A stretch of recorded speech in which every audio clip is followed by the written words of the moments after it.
Hi guys, welcome back to my channel. My name is Kaya and as I explained to you guys, I'm doing a series of being a woman.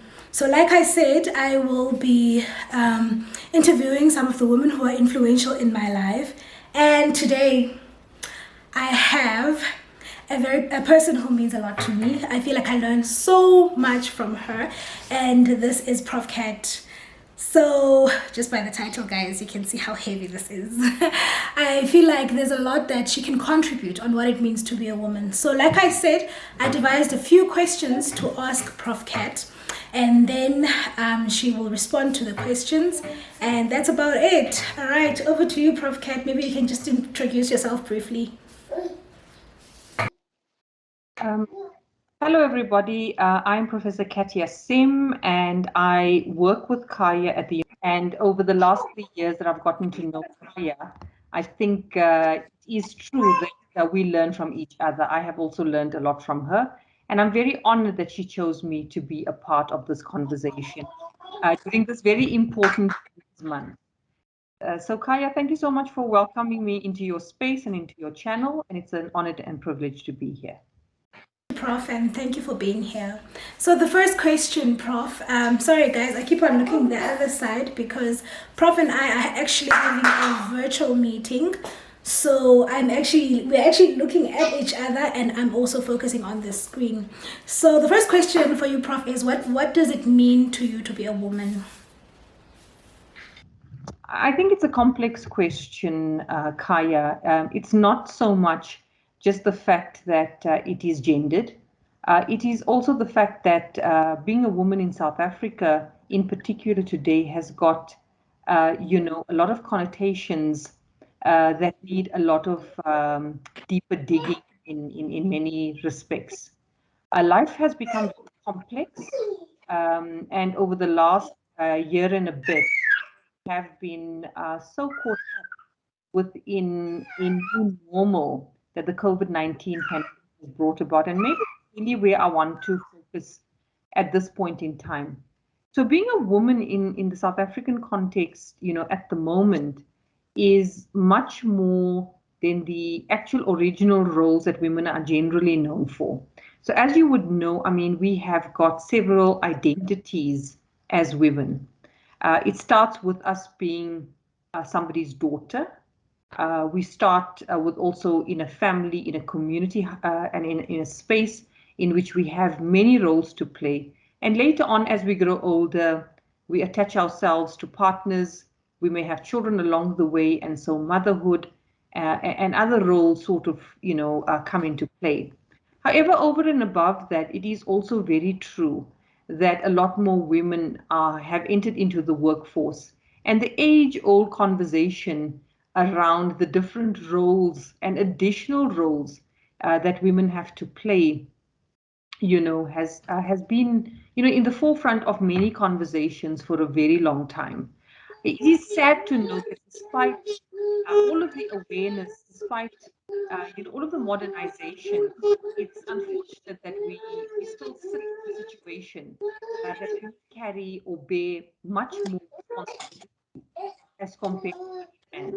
So I would say that in today's day and age, uh, we have to do the balancing act between what is required from us from our home front and from our community front versus what is required from us at work. In the interim of giving of ourselves into all of these various spaces, it is also true that a woman generally puts herself last. And in her particular everyday, her needs do not come first. She's normally propelling the idea of a caregiver, much more strongly as compared to things that she needs to grow and develop into. It is also true that women haven't really um, achieved the ideal of equal pay for equal work, which means that even though she might find herself in the workforce, she is still underpaid in almost all occupations, and at the same time she is balancing that act with many more roles that she has to fulfill, her role as a woman at home.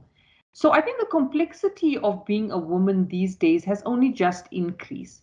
I mean, over the pandemic, if I think of the many people who have described their lives, over the pandemic, it seems that women have had to adjust themselves much more than anybody else. For example, when children had to study from home because remote learning had to happen during lockdown, it was predominantly women who had to take charge of children's education, take care of the household, also find time to take care of everybody else while at the same time achieving her goals as a working person. So it is sad to note that even, in the 21st century, we've been fighting for equality. We've been fighting for, partners and companions that would support us in various ways. But the reality, really, on the ground, Kaya, is that you find women are much more invested as compared to men. And generally, they tend to be the givers of society. And in giving all the time, she gives herself of any energy that is required for herself. So the conception of what give themselves, what time do you have for yourself, and balance that against everything else is still, a pattern for discussion. However, what has been interesting from research, and you might find this quite, amazing, is that generally respond better in a crisis compared to men. Pandemic itself has been, a situation with all elements of crisis.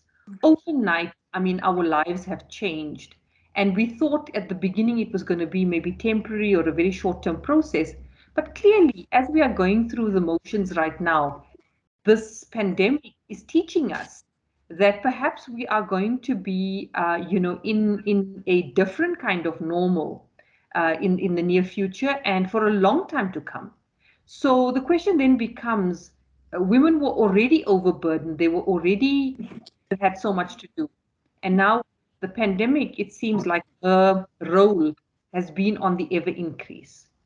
Leaving behind all of that, you're also finding the fact that gender-based violence has been on the increase, and women have been victims of this sort of process as well. It has been on the increase because of the pandemic, forcing people to be in one another's spaces for a whole lot longer. And of course, depression and other things kicks in. Job losses have been another big stress that has come about. So honestly, I'm just going to go back to what I said in the beginning. Being a woman at the moment is quite complex, but I think women handle crisis better than men can or do. And part of that is because she is much more level-headed, much more able to deal with contingency plans, much more able to adapt and innovate. And so I think that we've got to give women credit, particularly during this time where she's had to juggle many more balls as compared to ever before. I don't know if that sort of answers more or less what you had in mind for your question, or was there anything else that I might have missed, which maybe I can go into as well?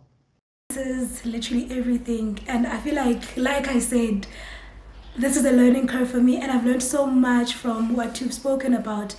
And I also had to do a lot of reflection, Prof, on also gender-based violence and the fact that we've had to be in each other's space for longer than we would have been, and also how our roles can sometimes be heavy, and women still withstand that.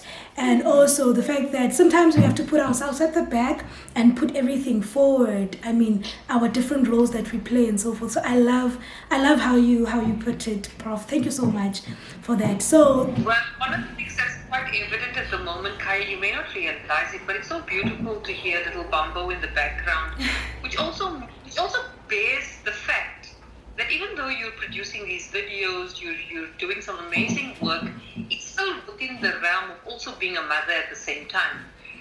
And that is very commendable. So, even as your viewers or as your as your people that have subscribed, listen to this video, I hope they appreciate the fact that you're doing all of this and still being a mother at the same time. thank you, Prof. Thank you so much. Thank you so much for that, Prof. So much, Prof, for answering that question. So this brings us to our second question of being a woman and career development. So I wanted to know your personal experiences when it comes to being a woman and career development. That allow me to sort of build a science career. So that's part of my laboratory experience to have university. And when I was at the university, the um, had some science teachers that they wanted to have inducted into practicals. And so I, was the person involved with the Faculty of Education of that university, and I was working with teachers. And in working with teachers, I actually realized that I was very interested in teaching science, not only doing science, also teaching science. And so I did in doing GCE, I then was qualified as a teacher. Went on so in very quickly became head of department and the deputy head of the school. But I think my heart was always kind of connected to the university in some way or the other. Because eventually I then ended up doing a master's in education and then later on my PhD. And at the same time, while I was doing all of these qualifications and working and all kinds of things, I was also at the same time raising two daughters and having a full family life. I was also living in a foreign country at the time, so all the complexities of living in a foreign country, not having this kind of support system that you normally have at home, but at the same time studying and working and raising a family at the same time. When I think back on that situation, I actually like sometimes think, was it really me that was doing all of that? But at the end, I managed to sort of get through all of those commitments. And then finally, in 2005, I got my master's degree, and that's when I became fully part of a faculty of education. And then in 2008, I got my PhD. So for me, that journey then began my life as an academic at a university setting. And so for the last 18 years, I've been working in a university and growing in a university. And at a university, of course, I work in a faculty of education, so we are preparing future teachers. And my specialization is in particular in education leadership. So I work specifically with people who want to enter into leadership or who are already leaders in the field. So that would mean HODs, principals, Department of Education officials, and even senior teachers who are aspiring towards education leadership. So in my department, there are very few undergraduate programs. Mostly there are postgraduate programs. And so I work with a lot of older students. I do teach also at undergraduate level, but primarily my work is with people who are already in the field. They've already spent some time as teachers, and now they are ready for that leadership role. And I can tell you one thing, Kaya, which is very strange. Women are natural leaders because we lead a home. And I learned more from my experience as a leader as compared to what I could learn from any book. And I always say this. So there's a you to be learned here. And that that you cannot that can be learned. So a person can learn leadership, but it's not something that can be taught to somebody. It's a very funny dynamic. You would think that teaching and learning goes together. But leadership is something that can be learned, but it cannot necessarily be taught to somebody. I can't teach someone to be a leader. I can advise them, I can give them experiences, I can give them outlook, I can give them theories. But the actual job of a leader is when you're in it. That's when everything comes together and all the tests begin. But I think for women, we have an advantage in that space because we lead homes. We are so used to taking charge when things go wrong or on keeping our homes in an even keel. or working in our community and so forth, that I think leadership comes naturally to women generally. And so, I found myself learning a lot from those experiences, and making sense of who I am as a person within that realm of leadership. And I realized that leadership is really about relationships. And when I think about relationships, I think to myself that, when you think of a boss as a terminology for a leader, you think of a hierarchy, you think of someone who knows how to tell everybody what to do. But you would know full well that in today's day and age, that's not the case. We have to work with one another. We have to work in community, and together we make things happen. I think women do that so much better as compared to men.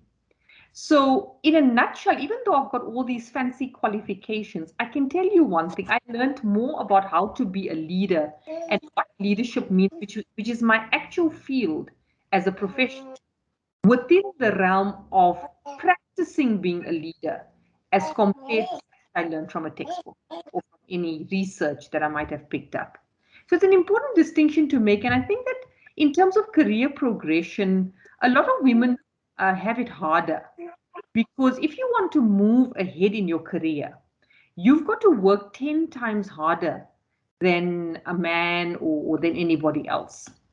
And particularly if a woman is married with children, or has children as a single parent, again, the pressures just keep mounting on. So, in terms of career progression, I would say that women should be given some big award, because they do it despite all the other, roles that they have to play and the time that they have to actually give. You'll find that a lot of women work harder. you know I think that women are smart, but they generally have to work harder in order to get anywhere. They also have a lot more where they have to prove themselves. They have a lot more challenges that they've got to navigate, as they go through their career development. And part of it is that if you take a career break, for example, now in 2008, I gave to a little boy, and he was sort of my lat lammetjie. In other words, he came when I was like 38 years old, that sort of thing. And for the first time in my career, even though I was established with a PhD and everything, I took a career break. So between 2008 and 2011, I didn't work because I wanted to stay at home with my baby.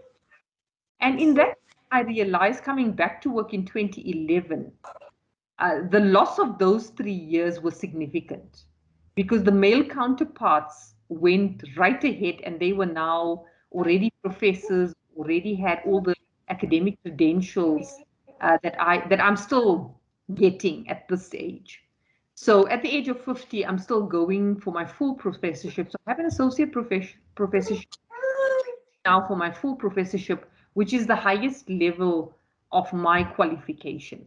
But it has taken me a while to get here, again for the reason that there are many roles to play, but also at the same time, I wanted to take a career break to raise my son.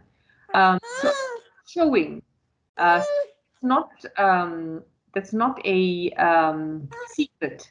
A lot of women go through it, but verifying that women are at a disadvantage in career reasons. They have to like do a whole lot more as compared to any man in order to get themselves forward. I mean, just by virtue of upgrading yourself in terms of quality, requires you to find time in between everything else to do it. Whereas with a man, he can be excused because the family understands that he needs to. Whereas for a man to step in to take the role of a woman and all the tasks and jobs that she has, at least for women in my generation, that was not really the way things worked. In fact, I remember quite clearly, when I was married, because I'm divorced at the moment, when my ex-husband said to me, you can do whatever you want as long as it doesn't interfere with your role as a mother and as a wife. Again, putting a criteria there, supporting me, but also putting a criteria there that I had to do it over and above everything else. So I hope that sort of answers that part around career development and what it means for women. Yes, it does, Prof. Thank you so much for sharing your experiences.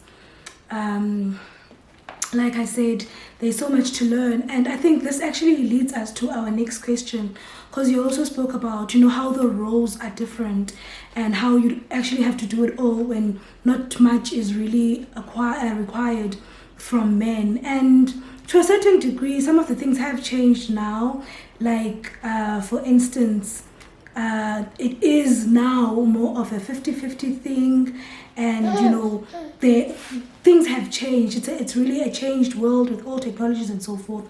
So the second last question is, with the changing world and the roles changing of women and so forth, what's your take on that? um where do you stand with that? I'm going to take another stance on this because when you look at the statistics, a lot more women, if you look at work, in other words, in relation to how much of work women do as compared to men, the statistics is still skewed. In other words, women do work harder. Even though I agree with you that maybe things have changed between couples, obviously family sizes are also a whole lot smaller. People are thinking of having fewer children, and so there's all of those dynamics to think about. But what I will also say that is a trend right now, and one can go and look into that in quite a lot of detail, is that a lot of women are opting not to marry early and not to marry at all in some cases. And the idea behind that is that it's a trade-off. If I want to spend more time in my career, if I want to spend more time building myself up and so forth, then if I marry, there is a less possibility, or there's less possibility that I'm gonna achieve everything that I want to achieve. Like, so for example, if I think of my own instance, my ex-husband traveled a lot for his work, and as a family we've lived in 8 different countries. So say for example I was the one who needed all that travel, and my husband had to then make a plan for his career while my career was prospering. Honestly speaking, in my generation, and maybe I'm speaking from my generation perspective, that would have not been possible. He would have not agreed to kind of take care of his career in between my career prospering. So what I was able to sacrifice for him, I sort of doubt that he would have sacrificed for me. So that's the one thing that I just want to put out there.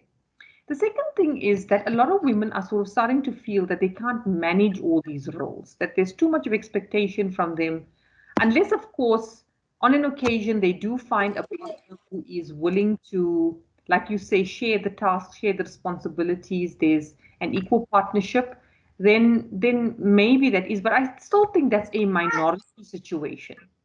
So the example that I will give you at the moment is that if I were to take South Africa geographically, very few people live in urban areas. A lot more people live in, peri-urban or township or rural areas. And within those spaces, I mean, I really wonder if a 50-50 exists. It could be there in some capacity. But what I've been noticing is, for example, if a woman has got an older child, the eldest child of the family, the moment that child reaches, early teenagehood, that child kind of takes on a mothering role as well, to support the mother and to help the mother partner in parenting those children. That also leaves ahead the single parent households, where there isn't actually a father involved here. So I think the dynamics, even though it is changing, I think it is slowly changing. But what I am saying is that relationships are changing. Women are opting rather to stay single, and have some kind of a partner of sorts. If they are wanting a child, they're having children a whole lot later, when their careers are already, grounded and established, and they feel that they can afford children. So I think things are changing in today's world per se, but I also think that women are prospering because there's many more women in the workforce. I also think that women are able to stand independently in many ways. So we have made a lot of gains. But I think that given where we find ourselves right now, one will have to see how things unfold as we live through this pandemic. So I want to take the example of job losses. If you look at where job losses have taken place, in the industries that job losses have taken place, you'll find that a lot of women find themselves in those industries. And so I take tourism, for example. If you look at the statistics on how many women find themselves in tourism, where you are in a hotel, or you're running some kind of a bed and breakfast, or you are in catering, or you're in a restaurant, or whatever. I mean, these are predominantly women-oriented spaces. I'm not saying that there are no man there or no men there, but it's predominantly women-oriented spaces. And so they, even through the pandemic, I think they've taken a significant knock. So the thought at the back of my mind is, how do we as women, secure ourselves, the kind of employment, the kind of work that allows us to generate income, even when the environmental conditions, do not allow us to do so. So what would be your side hustle? And I think women have to be thinking about that, because they're consistently worried about how to feed the kids, and how to get them educated, all of that kind of thing. So for me, I still think that even though we've spoken about this concept a lot, the world as it is changing, I think it's putting more pressure on women generally. But that's just my opinion. And I'm really hoping for the day when almost all women will stand up and say, yes, I have an equal partner. He does everything the same way that or contributes in the same way that I do, and that his career does not take a back seat. Um, or his career rather can take a back seat if we discuss it. I have every confidence that he will allow me to prosper, even if it means that his career has to take a back seat. So I'm not there yet, but the hope is that eventually we will get there. We'll get there. Thank you so much, Prof. Thank you, Prof. Thank you so much for those profound words. I think now, to just sum everything up, maybe you can just say a word or two to all the women out there on this Women's Month. So my parting words for women out there is, women, you are the heart, the lifeblood, the lifeline of any home, any community, any workplace. It is time for you to rise. It is time for you to take your place in the world and to demand equality for yourself in every respect. And for me, that sort of means that what we've been hearing for the last, I don't know how many decades, we've been hearing the same thing. We need to break through those glass ceilings. We need to break through all of the norms of society so that we can take our rightful place in the world. And I think that that's really my message for people. It doesn't mean that your role will change or that your work will get any less. It just means that you take your rightful place where you are acknowledged for everything that you contribute to the world. Thank you so much, Prof. I think that last part actually got me a bit emotional of, everything that is happening. I'm thinking of gender-based violence and all that women go through, and we still need to stand tall. I'm grateful for those words. So I think this then marks the end of our conversation about being a woman. And I have learned a lot. Prof, thank you so much for sharing your views with us and for opening up, because I feel like you can learn a lot from someone when they're being general about anything, but when they're being specific and making examples of their own experiences, I think that touches the heart so much. So I'm really grateful that you were able to also go deep with us and be a bit personal about how you find being a woman. So from myself and Prof. Kat, I'd like to thank you guys for listening to this video, for watching this video. Please don't forget to subscribe, like, comment, and share. And thank you so much, Prof. Kat. You know how much I love you. I love you so much, and I'm grateful that you're part of this. Bye. Bye-bye.